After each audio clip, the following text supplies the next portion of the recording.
Jimmy Carter. Jimmy who? Jimmy who? I don't know who he is. When he announced his campaign for the presidency in 1974, Jimmy Carter was a virtual unknown. The peanut farmer and one-term governor from Georgia promised never to tell a lie to the American people. As I've traveled and talked and listened and learned, he inspired confidence and optimism in a country that sorely needed both. Despite the assassination of John Kennedy and Robert Kennedy and Martin Luther King Jr., despite the embarrassment of Watergate and so forth, we had within us a natural strength and courage that we could overcome any difficulty.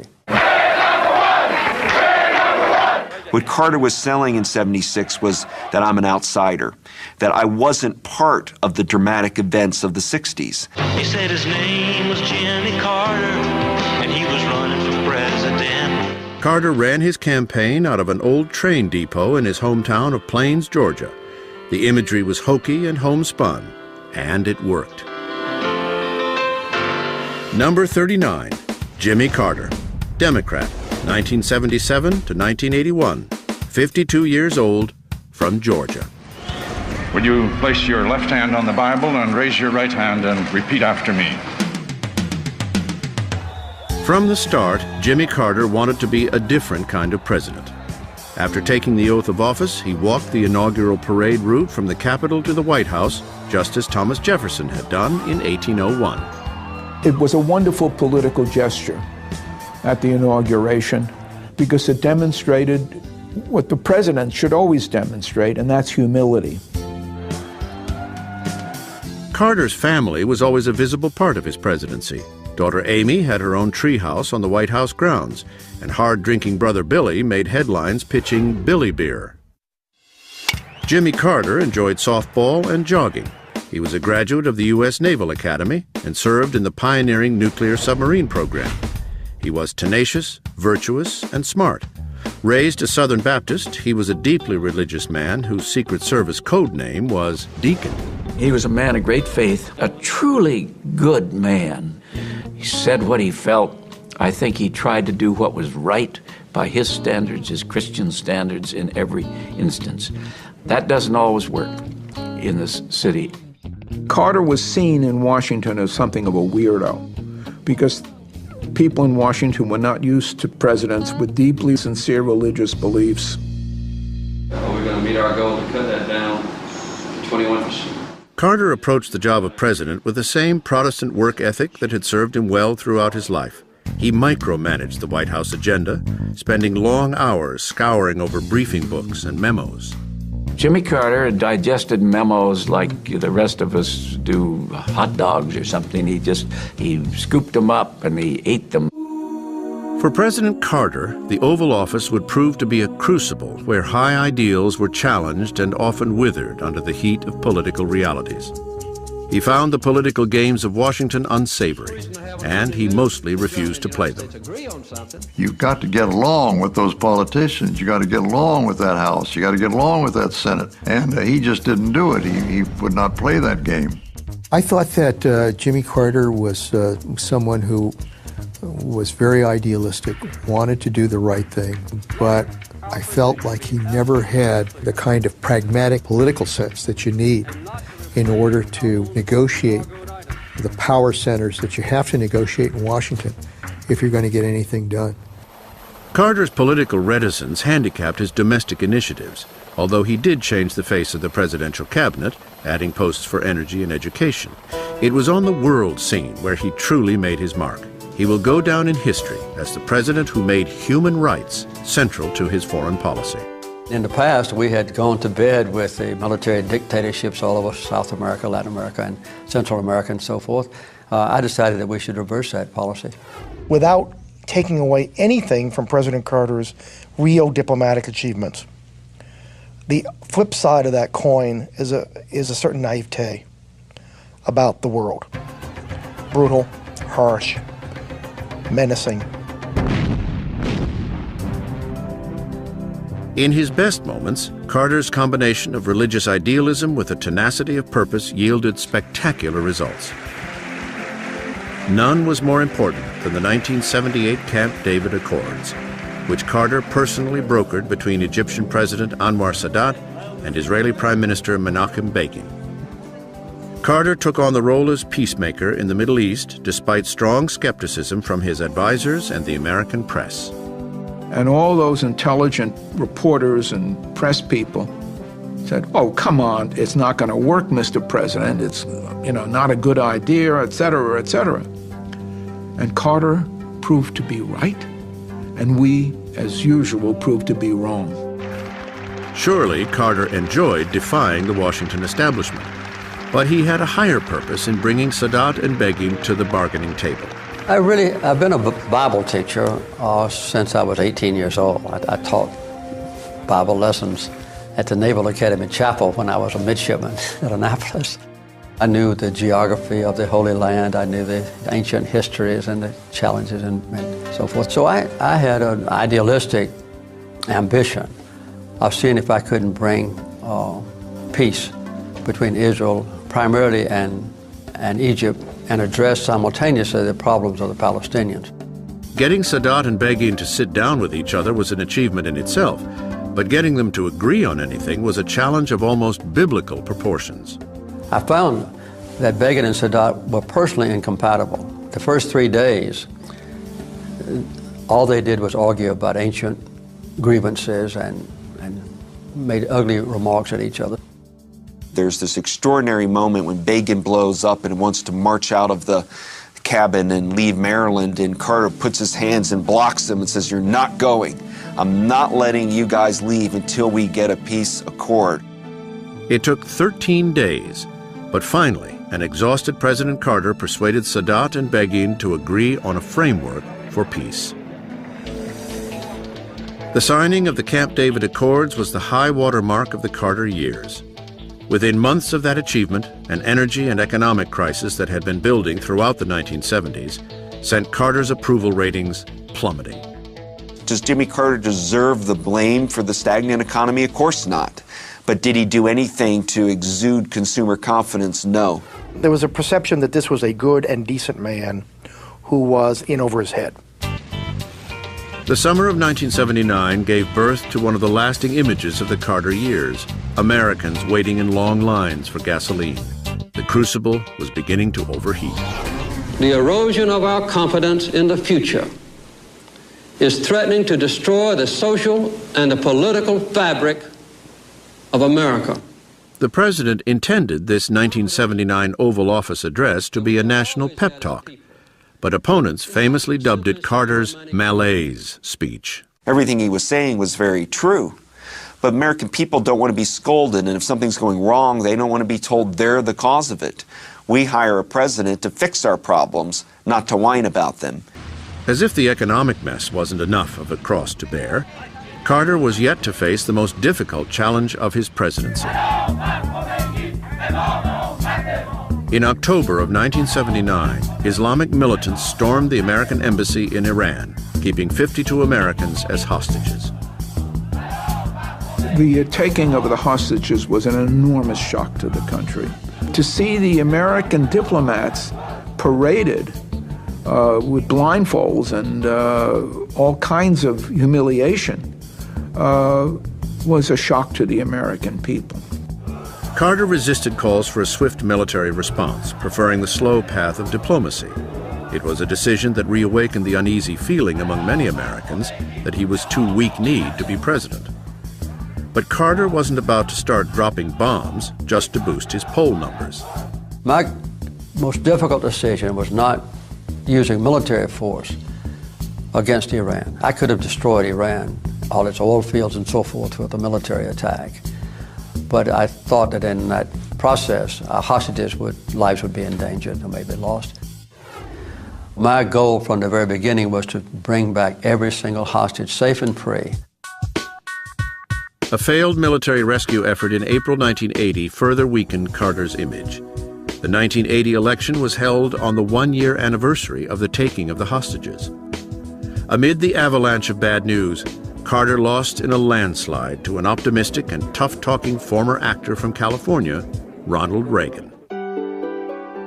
Carter became obsessed with securing the release of the hostages before his term expired, and spent the last sleepless days of his presidency conducting negotiations from the Oval Office. But on the morning of Reagan's inauguration, 52 American hostages were still in captivity. We are a nation that has It wasn't until Reagan was delivering his inaugural address that Carter was informed on the reviewing stand that the hostages had boarded airplanes and were preparing at last to leave Iran. They had been sitting in an airplane at the end of the Tehran airport for about 2 hours and a half before that time, just waiting, I think, according to the Ayatollah Khomeini, until I was no longer president. Some speculate that the hostage release was delayed intentionally to hinder Carter's re-election bid. But all President Carter cared about was that after 444 days in captivity, 52 American citizens were coming home unharmed.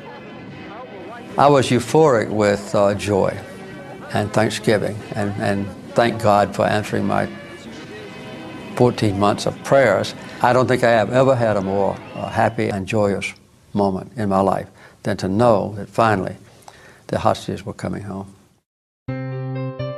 Carter returned home to Georgia, where he embarked upon a post-presidential career as a peacemaker and international statesman, which earned him a Nobel Prize and universal acclaim as a model ex-president. In many ways, the successes of his later life were forged in the crucible of his difficult presidency. I think the main thing I learned was that you have to work with others, and you have to have dreams of greatness, and sometimes you can't be completely successful, but that you ought not to let the possibility or even the prospects of disappointment deter you in setting the highest possible standards of morality and ethics and honesty and decency and peace. Jimmy Carter is distantly related to Elvis Presley and June Carter Cash.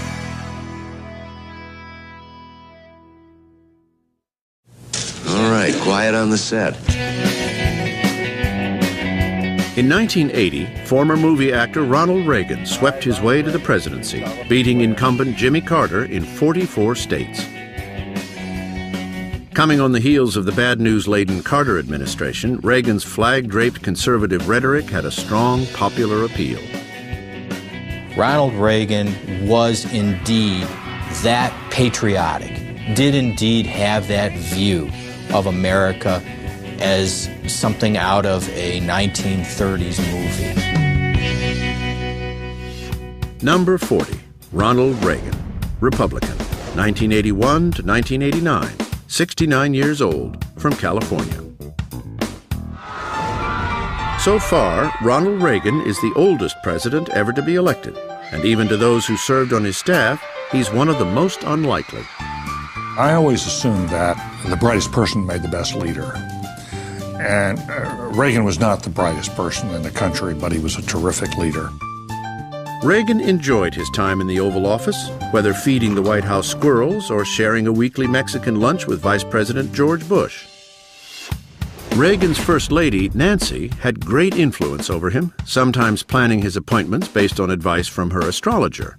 President Reagan had few close friends, but he was well-liked in Washington. He was the life of the party. And the person he was likely to enjoy most would be the one with the most new dirty jokes. The nuclear war cannot be won and must never be fought. I'm speaking to you tonight. Known as the great communicator, Reagan knew how to strike just the right chord in times of crisis. Nuclear destruction. The defining Reagan moment for me was the Challenger disaster. Challenger, go with throttle. Ronald Reagan exhibited that quality that I call the chief soother. We will never forget them, nor the last time we saw them this morning, as they prepared for their journey and waved goodbye and slipped the surly bonds of earth to touch the face of God.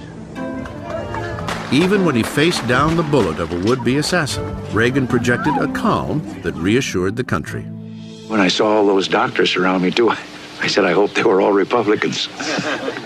It was that humor when he was shot that I think endeared people to Reagan and also gave them a sense This is a strong, tough fellow. I think it was the transforming moment in his presidency. Ronald Reagan's management style reflected his Hollywood training. He was the star, and it was up to the rest of the crew to keep the production running smoothly. This led to the perception that he was a puppet. He was certainly not a puppet. He made all the decisions. He could be disengaged from the details of policy. Reagan was also rumored to fall asleep in cabinet meetings. The suggestion that he went to sleep in cabinet meetings is ludicrous. I've got a wonderful doodle out here that he did that says, "Dear Jim, you see, I don't sleep in all the cabinet meetings. Sometimes I do this." And so he was able to poke fun at himself. But Reagan's lax management style may have led to the darkest episode of his presidency, the Iran-Contra affair. Reagan denied knowledge of the illegal scheme that funded anti-communist rebels in Nicaragua with proceeds from covert arms sales to Iran. With most presidents, such a claim would seem far-fetched. But in Reagan's case, it was entirely plausible that he was out of the loop. There were a lot of people at that time, particularly in the National Security Council, who were going around, running around doing things that I'm quite confident the president didn't know about. In the end, Reagan avoided criminal charges in the Iran-Contra affair, although he did accept responsibility. Sort of. A few months ago, I told the American people I did not trade arms for hostages. My heart and my best intentions still tell me that's true, but the facts and the evidence tell me it is not. While he was forced to backpedal on Iran-Contra, Reagan never wavered from his core beliefs. Government is not the solution to our problem. Government is the problem. Reagan had an almost religious devotion to shrinking the size of government, building up the military, and lowering taxes. His economic plan led to a boom in the 80s and record deficits in the 90s. Reaganomics is built on the theory that you don't have to worry about the future. You can cut taxes, you can raise spending, you can raise defense spending, and ultimately you don't have to worry. Of course, you've got huge deficits, but Reagan was doing this philosophically. He wasn't doing this as an economist. Enough Americans believed in the rightness of Reagan's policies that he was re-elected overwhelmingly in 1984. In his campaign that year, he trumpeted the return of domestic prosperity, declaring it was morning in America. It was a lot of rhetoric.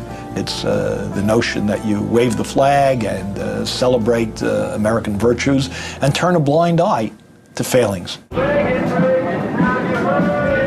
Overlooked in Reagan's rosy view of America were issues like AIDS, women's rights, and homelessness. It's understandable with Reagan because he doesn't believe in using government for social engineering. But the cornerstone of Reagan's legacy, and any claim he might have on presidential greatness, is the notion that his leadership won the Cold War for America. They are the focus of evil in the modern world. The struggle to contain and then stop the spread of Soviet communism begins, of course, with Harry Truman and goes through all of the presidents. But what Ronald Reagan does is he makes it into a moral thing. He says, this is an evil empire. It's going to collapse. Communism is another sad, bizarre chapter in human history whose last pages even now are being written.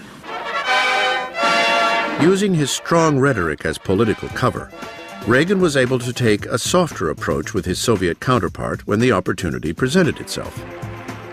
Reagan, to his credit, sees that in Gorbachev, he has someone he can negotiate with. And Reagan seizes upon that. They have 4 summit conferences, summit meetings, and this does move the Soviet Union along the road toward the collapse, which occurs in 1989, 1990.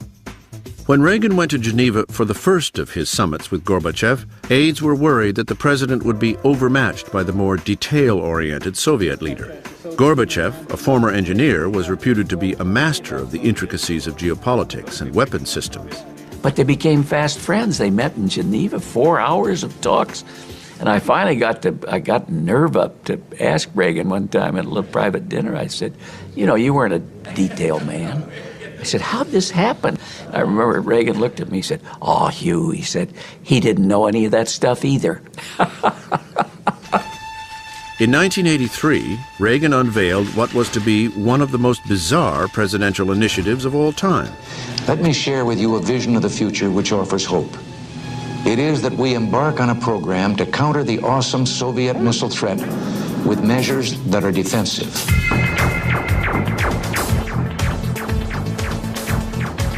The Strategic Defense Initiative, or SDI, was largely a product of Reagan's own imagination. It would stop missiles in outer space so they couldn't hit our house. Well, I have to tell you, SDI, the so-called Star Wars Initiative, was a shock to most of us on the White House staff. We never saw it coming.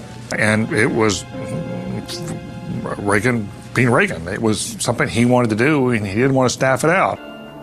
Although dismissed by most as impractical, it now appears that the Soviets took SDI seriously. Suffering from internal economic problems, Gorbachev knew he couldn't keep up with an arms race in space. Whatever one thinks about the military merits of it, I think it was a masterstroke diplomatically. It was at that point that the Soviets came to the realization, we can't compete with this. We can't keep up in the arms race. And I think that SDI, in retrospect, hastened the end of the Cold War. During a 1987 visit to the divided city of Berlin, Reagan put an exclamation point on his rhetorical war against Soviet communism. Mr. Gorbachev, tear down this wall. I thought it was a joke. I never expected that this daring statement, Mr. Gorbachev, tear down this wall, would have any effect. It was just simply rhetoric, words playing to the audience. But then it happened. By the time the Berlin Wall fell in 1989, Ronald Reagan had retired to California. His supporters give Reagan credit for causing both the collapse of the wall and the collapse of the Soviet Union itself a year later. This idea that Reagan won the Cold War is terribly overblown. It was Reagan's luck to be in the right place at the right time. I think the Cold War was won by a succession of Republican and Democratic presidents over a period of 40 years who were willing to stay the course against the expansionist aims of the Soviet Union.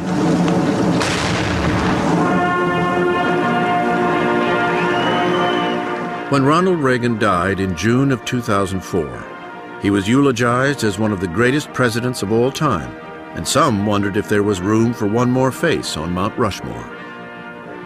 Only time will tell if Reagan joins that elite pantheon. What is clear is that Reagan was a substantial figure in American presidential history, a key player in ending the Cold War, revitalizing the conservative movement, and assuring America that it was still okay to wave the red, white, and blue. Though Ronald Reagan was the epitome of a conservative Republican, his personal role model for the presidency was Democrat Franklin Delano Roosevelt. The way to do the president is to start out with Mr. Rogers. It's a beautiful day in the neighborhood. Then you add a little John Wayne. Here we go. Let's go over the ridge. You put them together. You got George Herbert Walker Bush. Hi, George Herbert Walker Bush. In 1989, George Bush became the first sitting vice president to win a presidential election since Martin Van Buren in 1836. Bush helped secure his victory with a bold campaign pledge. Read my lips. No new taxes. And we've got to hold that line. What was important at that point in time was to sound decisive. It could have been read my lips, I will stand up to the Soviet Union, or read my lips, I will shop at Walmart. It really didn't matter. It was decisive. Number 41, George Herbert Walker Bush, 1989 to 1993, 64 years old, from Texas. George Bush's resume was long and distinguished. He had been a two-term congressman from Texas, a UN ambassador, and was the first president to have been head of the CIA. Bush was a New Englander by birth, but spent much of his adult life in Texas. He was a Yale man known for loyalty to his friends and a competitive streak that carried over from sports into politics. Oh, get in. Bush's opponents seized upon his preppy image and characterized him as a wimp. You know, the wimp factor really isn't fair, because this is a man who is a World War II hero, who got blown out of his airplane, almost died serving his country. George Bush is many things. A wimp is simply not one of them. With his management style, Bush set out to show that he was more engaged than his predecessor, Ronald Reagan. Bush drove everybody crazy trying to keep up with him in the White House. He was basically a very nice guy and very much a centrist in a way. He really liked to govern the country, based on consensus. Bush's presidency was defined by two major foreign policy events, the end of the Cold War and the Gulf War against Saddam Hussein. In both instances, he displayed his deftness for patient diplomacy. But as the free world cheered the fall of the Berlin Wall in 1989, President Bush was actually criticized for playing it cool. You don't seem elated, and I'm wondering if you're thinking of the problem. I'm just not an emotional kind of guy. Well, how elated are you? But I'm very pleased. There was one politician who said that if it was me in the White House, I'd be dancing on top of the Berlin Wall. I'm glad he wasn't. Bush instinctively knew that for bigger and better things, he was going to need Gorbachev's partnership. The way to do that was not to stick it in their eye when the Berlin Wall came down, but to continue to work with them so the Cold War would end with a whimper and not with a bang, and that's what President Bush did. The most difficult test of Bush's presidential leadership began in August of 1990, when Iraqi strongman Saddam Hussein invaded neighboring Kuwait. Unfortunately, Iraq has thus far turned a deaf ear to the voices of peace and reason. In his public speeches, Bush emphasized the need to respond to the naked aggression of Saddam Hussein, but he had other reasons for taking the country to war. Look, I've been a member of 4 administrations. In every one of those administrations, we had as a written national security policy that we would go to war to protect the energy reserves of the Persian Gulf, if necessary, to protect access to those energy reserves for the West. Well, it was necessary in 1991, and we did it. In the months leading up to the Gulf War, George Bush worked the phones, enlisting the support of the United Nations and building an international coalition of 34 countries to eject Saddam from Kuwait. I think that the elder George Bush was the best foreign policy president we've had in my lifetime.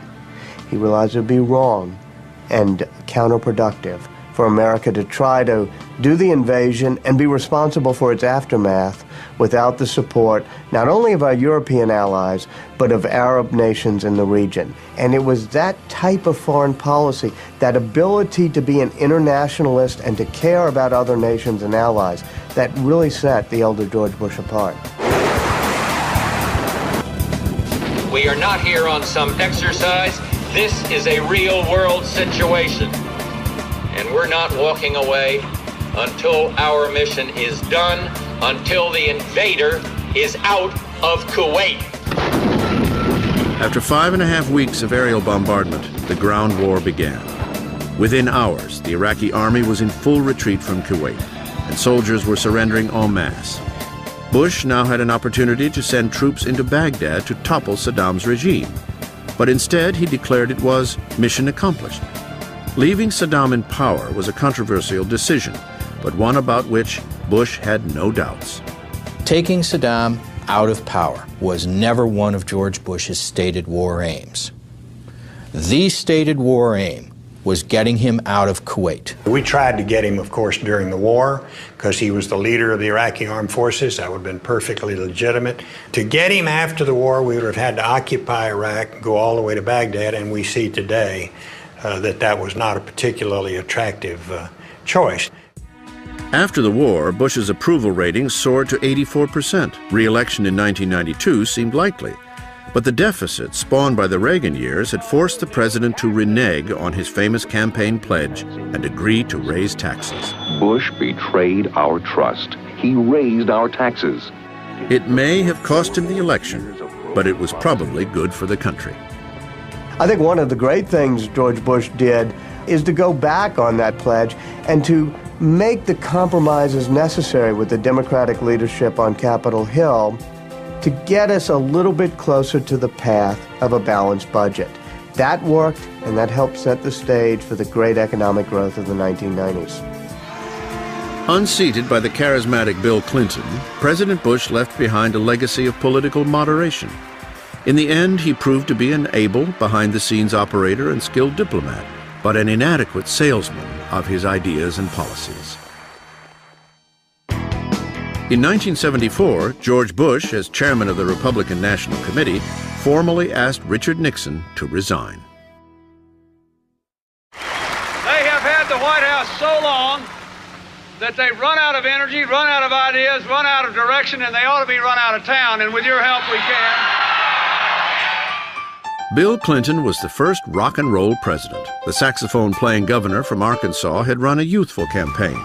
He revealed on MTV what type of underwear he favored while outrunning whispered allegations of extramarital affairs. I was Bill Clinton's lover for 12 years.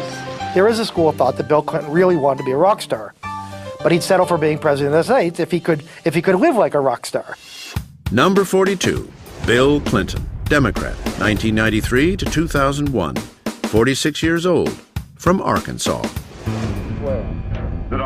Bill Clinton's election fulfilled a lifelong ambition for a poor kid from the wrong side of the tracks who was determined to become president.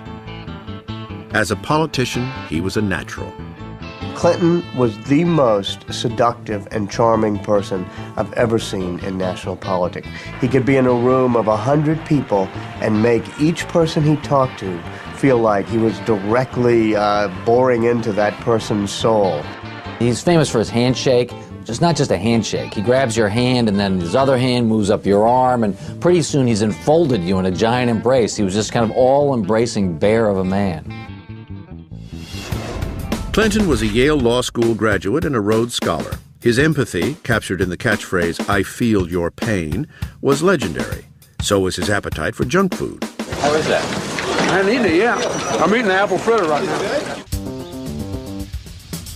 Bill Clinton's management style was chaotic. His White House was known for casual dress, crowded meetings, and all-night bull sessions. He is so interested in different viewpoints that he could have 60 people in a room and be willing to listen to every one of them because he might just find a different clue as to something he hadn't thought about.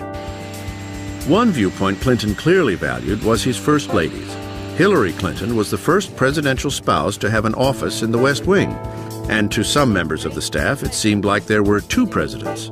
You could take an issue to the president, and if he said no, you could appeal to the First Lady, and maybe she would say yes, and then maybe you could get her to get him to change his mind. Neither are those people. Clinton's first 2 years in office saw the failure of the administration's health care reform initiative and the signing of the North American Free Trade Agreement. Thanks in part to the vehemence of Clinton's political enemies, the young presidency was already being defined by the types of investigations and scandals that would eventually consume it. Travelgate, Whitewater, and the filing of a sexual harassment lawsuit against the president by Paula Jones. In the 1994 midterm elections, a resurgent Republican Party gained control of both houses of Congress for the first time in 40 years. He was clearly depressed by the loss that had taken place. Everybody figured he was finished. They underestimated what a good politician Bill Clinton is. Clinton made a move towards the political center, using public opinion polls as his guidepost. But he was challenged at every step by his newly minted nemesis, Republican Speaker of the House, Newt Gingrich. In some ways, Newt Gingrich was a great gift to Bill Clinton, much as the malefactors of great wealth were to Teddy Roosevelt, or Douglas MacArthur was to Harry Truman. It was in the budget negotiations late in 1995 that the battle between Clinton and Gingrich came to a head. With the threat of a government shutdown looming, Gingrich tried to force Clinton into making concessions on Medicare and education spending. But the president refused to compromise. At that point, I said to myself, the president gets it, because in politics, you really do have to draw a line. And at that point, he understood that he had to draw a line. And I think it was a turning point in the presidency. Clinton's risk paid off. He was able to paint Gingrich and the Republicans as the cause of the government shutdown, forcing them to an eventual budget compromise. It was a great political victory. But during the shutdown, most of the paid White House staff was sent home, which allowed an unpaid intern named Monica Lewinsky to get unusually close to the president. With his convincing re-election in 1996, Clinton's political comeback was complete. Taking advantage of the booming American economy, he was now able to steer Congress to balance the federal budget for the first time since Andrew Jackson's presidency. Then the bubble burst. In August 1998, Clinton's Oval Office affair with Monica Lewinsky became public when the former intern was called to testify in the Paula Jones sexual harassment case. That was the beginning of Lewinsky Gate and the scandal that just totally consumed Bill Clinton's presidency. I did not have sexual relations with that woman. When you make a mistake, you got to fess up and do it fast. If he had said, I made a mistake with this young woman, I'm sorry, it would have been controversial, been hard. But I think the country would have rallied to him and we could have been spared the impeachment process. Instead, on December 19, 1998, Bill Clinton became only the second president in history to be impeached. As had happened with Andrew Johnson 130 years earlier, the momentum of the impeachment process sputtered when it came time to vote him out of office. Neither the American public nor the United States Senate found Clinton's lying about his sex life to be an adequate reason for his removal. I think 100 years from now, historians are still going to be scratching their heads on the question of the impeachment of Bill Clinton. Was it an impeachable offense? Well, it was impeachable only because it was caught up in this strange and bitter politics that really defined the 1990s. It was a dangerous sideshow because while we were all concentrating on Bill Clinton's sexual peccadillos, Osama bin Laden in the mountains of Afghanistan was preparing a plot that was going to kill 3,000 Americans. Having survived impeachment, Clinton did what he could to salvage the remainder of his presidency. He lent American military might to a NATO effort that halted an ethnic cleansing campaign in Kosovo. And he made a bold but unsuccessful effort to revive the faltering peace process between Israel and the Palestinians.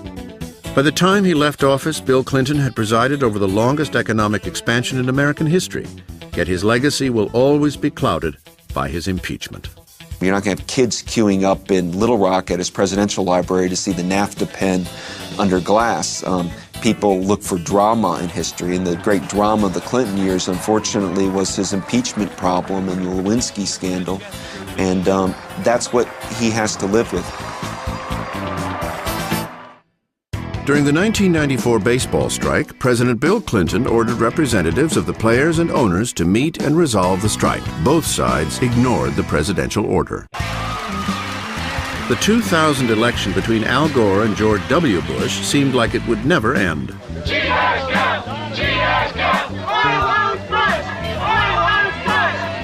Gore won the popular vote, but neither candidate could claim victory in the Electoral College until it was determined who rightfully won the close race in Florida. Simply put, whoever won the state's 25 disputed electoral votes would win the presidency. What followed was a circus of recounts and court cases.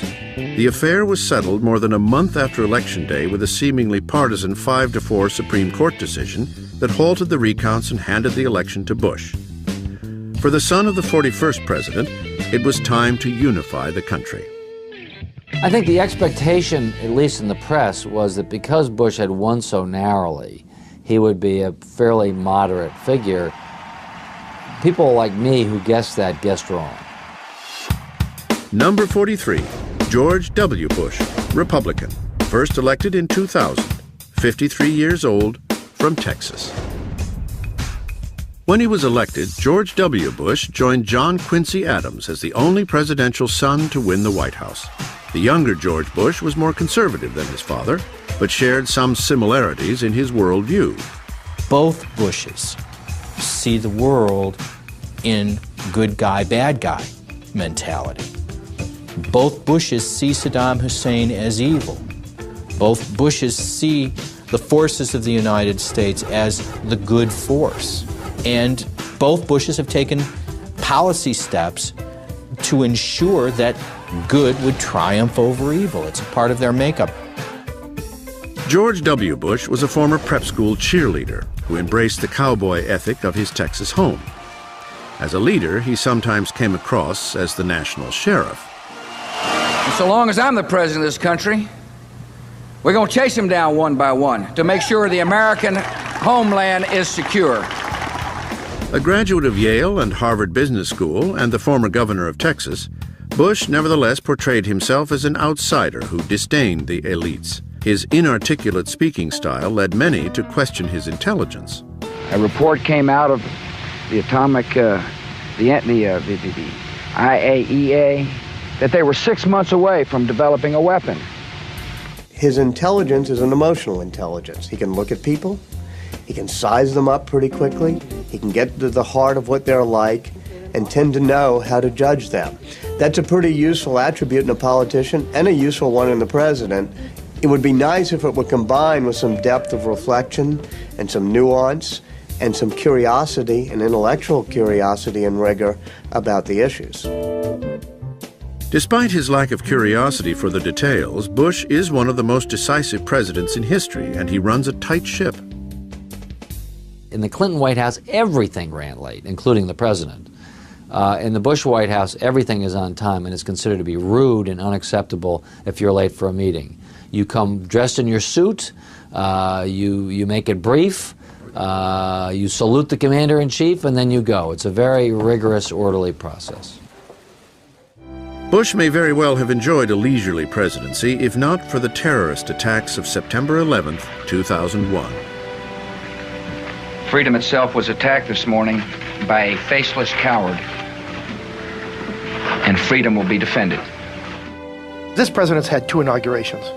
I mean, he had a formal constitutional inauguration, and then 3 days after September 11th, he had his real inauguration. And the people who knock these buildings down will hear all of us soon. Whether we bring our enemies to justice or bring justice to our enemies, justice will be done. What Bush was really code wording to the American people is revenge. We're going to get who did this to us. With the overwhelming support of the American public, Bush launched a military campaign that rid Afghanistan of the terrorist-harboring Taliban government. At the same time, he centralized domestic security under a new federal bureaucracy, the Department of Homeland Security. He came to Washington, sworn to making government less central to our lives. And yet, because of events that no one could have foreseen, he has presided over, arguably, the greatest centralization of authority in Washington, perhaps since Lyndon Johnson. In his 2002 State of the Union address, Bush seemed to widen the scope of his war on terror to include regimes in North Korea, Iran, and Iraq. States like these and their terrorist allies constitute an axis of evil, arming to threaten the peace of the world. We know now that this expression, the axis of evil, grew partly as cover. Bush wanted to signal that he wanted to go after Iraq, but he didn't want to be too obvious about it. After a failed attempt to win international support for overthrowing Saddam Hussein, Bush used his new doctrine of preemption to launch a unilateral war in Iraq. I think Bush made the decision to invade Iraq far too early. He tried to tie it in with the global spread of terrorism, and the ties were very tenuous. He had a group of advisors around him and certain things in his own mind and heart that said that Iraq was the next place we had to fight.